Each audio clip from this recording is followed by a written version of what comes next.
Hey guys, it feels good to be back right here on the Football Gazette podcast once again. My name is Moyowa Joshua, and for the first time, is making a debut on the show is Machala. Of course, he's a media enthusiast, a pundit, and a football fan as well, a staunch football fan. So I won't be the one to tell you what club he supports, but make welcome with me, Machala of Ibadan. How are you doing, brother? Wow, I'm blushing right now. Machala of Ibadan. Wow. How are you doing, MG? Well, very well. Yeah, I mean, your approach to the show, your smile isn't looking up or portraying you as the fan of the club you support. I don't want to mention. You'll be the one to mention this too shall pass. What too shall pass? What are you going through? I'm not going through it. As you can see, I'm fresh. I don't know what club you support. You should tell them yourself. I'm not going through anything. What club you support? I'm feeling good. I support the most successful team in England. Hey, look, Go and check my cabinet. This is the most successful team in London. Go and check my cabinet. You mean Liverpool? I'm talking about Manchester United, not Liverpool. Okay. You cannot compare Liverpool's fan base to Manchester United. Guys, you can see the effrontery. You see the temerity he introduced himself with. He's a Manchester United fan here, and they haven't been having it so good in the past couple of let's say seasons now. Of course, this season isn't an exception, as they currently languish 15th on the Premier League log under Ruben Amorim. Machala, what really exactly is the issue at Manchester United? We've talked about this countless times. I mean, we've featured on radio programs together in previous weeks, months from now. What's the issue exactly at Manchester United? Is it the management? Is it the coach? Is it the players? What exactly? I think this Manchester United team needs an open-out surgery, not just quick fix. Something like a complete overhaul. A complete overhaul of that particular team. But the issue right now is, I think the manager has just brought a new style of play entirely to what the players were used to before in 3-4-3 formation. And it's very hard on the players right about now, because even with the normal four at the back that they were using with the previous managers, we could see that Manchester United players, they are kind of, let's say, I don't want to qualify them as lazy. But Machala, I get your point that the new formation Ruben Amorim is bringing from Portugal is something this crop of United players are not really used to. Yeah. But then we all can see the idea Amorim has. He has a clear picture in his head. We can see the idea. You have to start getting results. You know, don't you think it's high time? Manchester United are currently 15th on the log. He actually proved smart enough to actually seek a short-term fix instead of just watch United struggle. Because fine, he's got no players at his disposal presently who can actually execute. That's what makes a good manager. You have to work with what you have and get the 3 points right. That's the point, and that's what I'm saying. Shouldn't he be smart enough to actually giving us the excuse that you don't have the players that could play your style? That's why you're not getting the results. You have to grind out result and start getting the 3 points at least. Manchester United we've seen with Nuno sitting or 15th on the log. That's very bad. So no excuse for the manager. I mean, you don't have replacements for some certain type of player, likes of Rashford and Anthony. Right now, the squad is very limited. I think if Garnacho has injury right now, I don't think there's any winger that could even sub Alejandro Garnacho, not to talk of bench him or give him competition so that he could actually sit up. Ahmad is injured, Ugarte is injured, Kobe Mino is injured. I mean, coupled with injury worries and other things right now, I think Manchester United have just given up on the English Premier League this season. They might not even make any European. Yeah, but Machala, from what you just said now, it looks as though you're just eating the manager really hard than any other personnel. You're sparing the players, sparing the management. Let's talk about Sir Jim Ratcliffe. Do you think him in consortium with the iNews have actually done enough to actually get Manchester United back to where they should actually be? There hasn't been so much difference from what we used to have while the Glazers were there. There hasn't been so much difference. But I think it's still a work in progress. So I mean, what we keep hearing is the fact that he keeps cutting costs every week in, week out. but it's not even reflecting in the team's recruitment policy. I think Amorim should have just stayed at Sporting Lisbon, not just rush to collect the job at this particular point in time, because it just feels like Manchester United are just playing the preseason now. There's so many different things, important Premier League matches, and that's very, very, very. You know, this is one thing. This is one thing. Tumishe has always talked about. Tumishe will tell you that Amorim, to him, he felt Amorim actually made the right decision at the wrong time. Exactly. I mean, you could have actually observed. But maybe Manchester United. Yeah, they actually gave him that threshold that if he doesn't come now, then forget about it. And who is going to it shouldn't be like that. Who is going to say no to a Manchester United job? That's it. That's one of the biggest jobs in football presently. Exactly. One of the biggest, but the hardest job. Well, but then I want to believe that it's not solely down to the managers. Even the best of managers will struggle in this Manchester United setup. I think it's like that. We've seen Jose Mourinho at the helm of affairs at some point. He struggled. Ole Gunnar Solskjaer. We've seen him. We've seen Van Gaal. I mean, these are good managers on a normal day. Yeah. We've seen them with the Netherlands national team, AS Roma. These are guys who won things. Of course, Mourinho actually did all his best. He won the Europa League with Manchester United. But I still feel Manchester United. That's the word. Yeah. That's not the standard Manchester United is known for. So I want to believe it might actually take quite a number of years for us to see Manchester United return back to where we used to know them. I think Ruben Amorim, I'm not going to hit him with the stick right now, but until he signs his own crop of players that will actually play his style, then next season we can start judging him by then. But it's not like I'm really hitting him hard or blaming him for not doing so well right now. But still, you are the manager. When we have the 3 points, they say kudos to the manager, he won. But when we are not getting the result, you have to blame the manager. You have to criticize the manager. But the players are not good enough also, and I think they have to upgrade the kind of players they sign. Come on, the days of Alex Ferguson, you cannot be telling me the likes of Alejandro Garnacho is going to be starting. I don't even think both of Oilon and Zex, I don't think any of them would have even made the first 11 60 career goals playing for any club. Between them combined, any of them. I don't think they have. So that's not the standard. Look, Manchester United used to have likes of Wayne Rooney, Van Nistelrooy, Van Persie, as in. So look at the standard of strikers now. We have strikers that cannot even click the fall off is really evident and even score. So the standard of players that but don't you think that's where the recruitment policy should be better?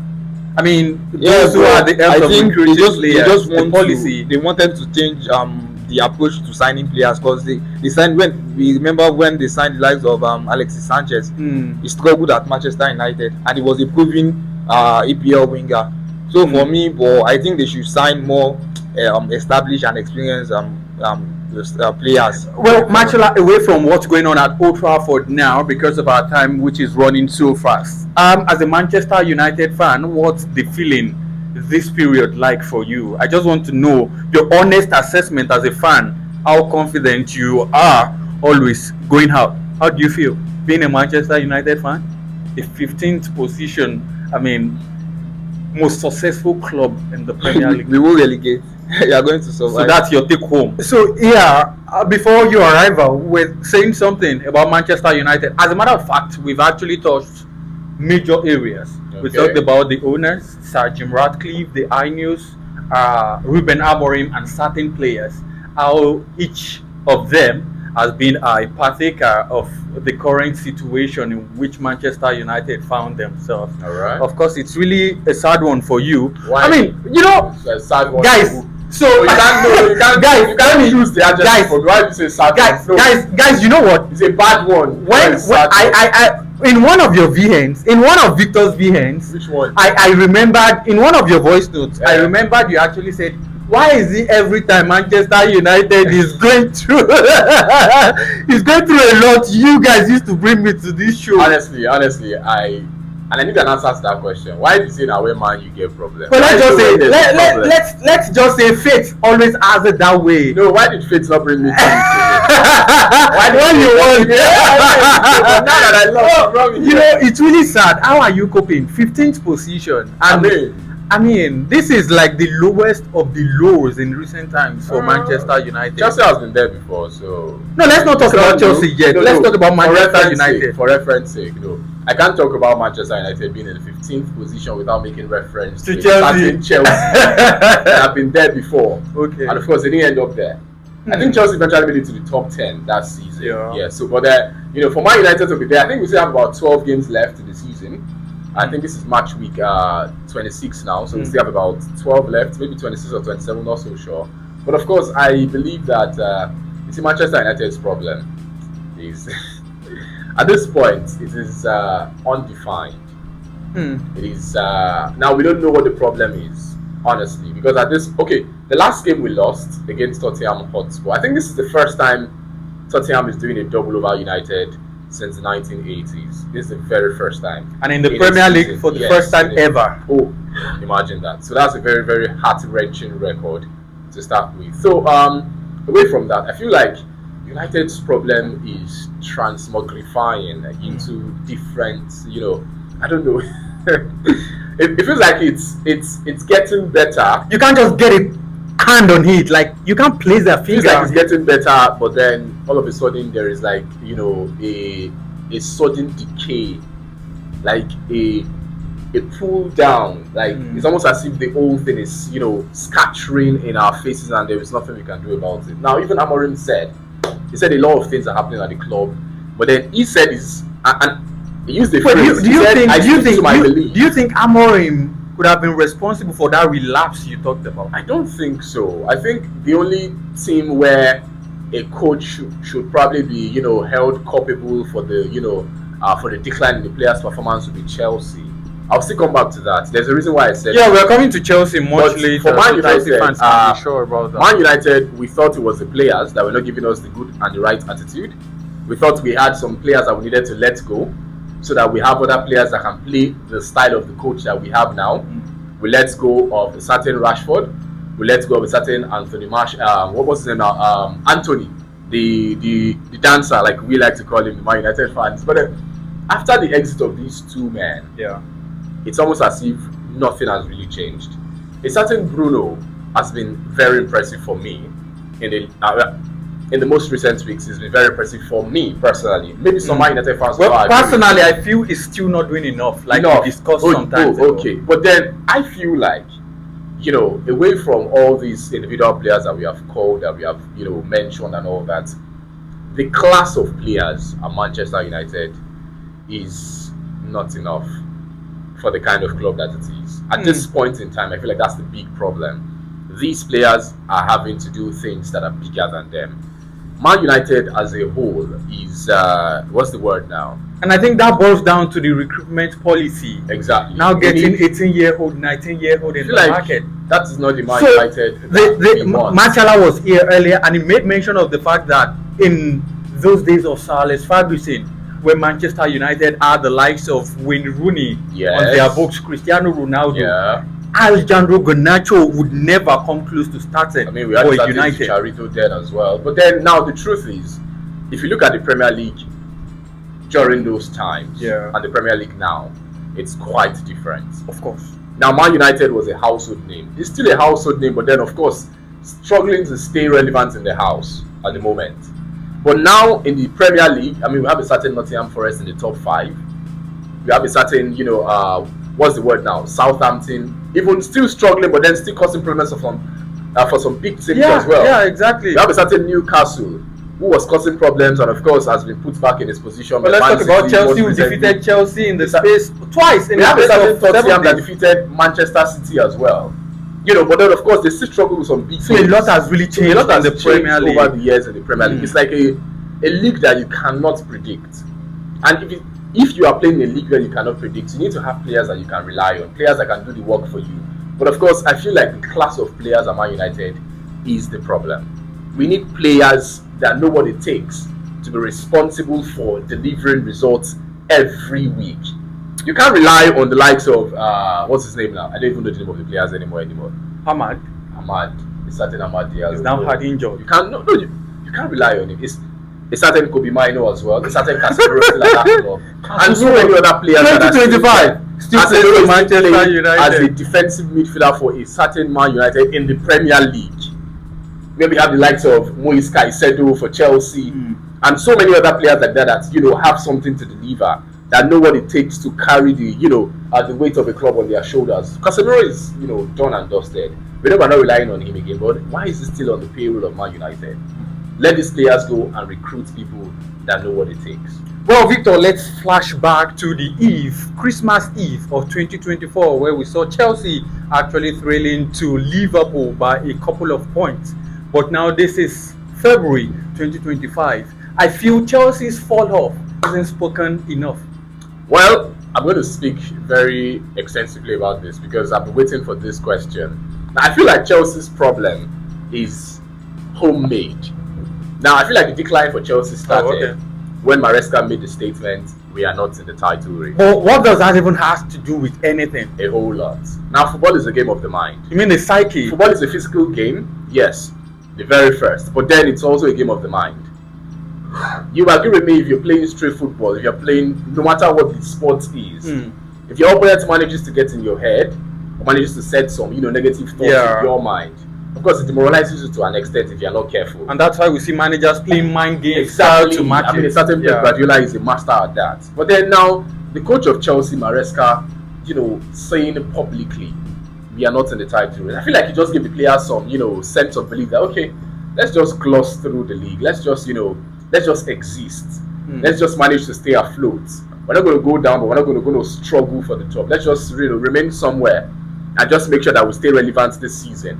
We're not for any title. We're not for the for the Premier League. Let's just exist and just perform. But don't you think they've actually taken that so personally now that I'm not saying that's necessarily the reason for their decline, but it could be because you and I would agree that before that statement, Chelsea was in a very spontaneous run of form. Yeah. Amazing run of form, back-to-back wins every weekend. In fact, on some weekends where you don't expect that they win, they manage to talk out a 1-0 win, a 2-1 win at the end of the day. But now, it's like every weekend you're expecting Chelsea to just maybe flop and fumble. So, first off, I don't know what the problem is now because Chelsea is one of the clubs in the Premier League at the moment that has the most squad depth. They have enough players. Would you still say Chelsea can boast of a squad depth now? For me, now, right after the January transfer window, how many players did they let go? A couple.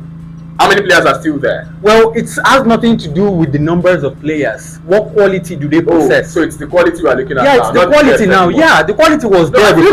The quality was actually there before, and that was what majority of Chelsea fans actually referred to. I think it was the numbers for most Chelsea fans. No, it wasn't the numbers. Because if it were to be numbers, I mean, we have a lot of George, the Tyreek George, the Achipong, so it's right there. Question of the quality of players. Quality. Yeah, so as it is now, Chelsea is one of the teams with the fewest or the most terrible numbers of players. I mean, think so? Yeah, I know so, except if you don't want to agree with me. Well, I don't think I agree with you, by the way. But then, maybe you are right. Maybe I'm wrong in that regard. But I feel like Chelsea's problem is not its players. Okay, so it's the manager is started from the manager making such a statement. It was a very erroneous statement, if you ask me. Because as a manager, why are you telling your players that they're not competing for the title? Well, I think Chelsea fans out there enjoyed it while it lasted, saying it everywhere, painting it around. But if you ask Chelsea fans now what the problem is, I don't think they even know what the problem is at the moment. Yeah, Chelsea fans won't tell you that. Because actually be the same style of play they've always had. Okay, except for the switch of Palmer's position. Well, I think the problem Chelsea fans will tell you now is the fact that they've been figured out. I mean, Maresca, tactics, the style of play out in less than how many months? It doesn't matter. That's what you said. The Premier League is now really different from what it used to be. Managers are now smarter than what they were. How long did it take for the Premier League managers to figure out Pep Guardiola? No, it doesn't matter. There are two different people here. Pep Guardiola and Maresca, they are totally different. Pep Guardiola's style of play is practically straightforward. You can already see the game plan when you see the formation. You already know. Well, that's difficult to figure out. Well, I guess that's where the prowess lies. Of your ability for your ability for you as a manager to actually tweak tactics in game. You understand when things are going south. yeah, says a lot about how intelligent you are. You are as a manager. I don't think Enzo Maresca can measure up to half. So what can we say to Chelsea's Pep Guardiola problem is now? Well, I want to believe Chelsea problem can just be attributed to You see players attitude. the standard, the level, Man United was, you know, the was quality, so called the quality of guy that was players, supposed to the deliver quality them. of players Chelsea are getting in the transfer market. Yeah, basically, let's talk about that. What is wrong with- Are they really Chelsea standard? What is wrong with Chelsea's first 11 at the moment? At the moment, well, I might not be able to lay claim to anyone who is underperforming presently, but we Okay. can all see with them. Chelsea fans will tell you Jadon Sancho hasn't been performing for the past. But he was at the time when he just got you to heard the what club. you heard what you said. He was. But for the past 11 games now, through which Chelsea actually suffered that fall off, he hasn't been doing anything. So what's the problem? Is it the players that are not playing well now, or well, the style of play that is not suiting? well, their you putting me players? on the spot now. If you ask me, I would. I mean, the man behind the camera is a Chelsea fan, so I mean, What's wrong? what's wrong with Chelsea? Well, football fans out there, you can help drop your takes right there in the comment section as well. What you think might have gone wrong with Chelsea all through I think it's a January spiritual problem. and Feb- All right, football fans out there, that's the much we would be able to take on today's installment of the Football Gazette podcast. Until some other times, once again, to stay good and safe. Peace out.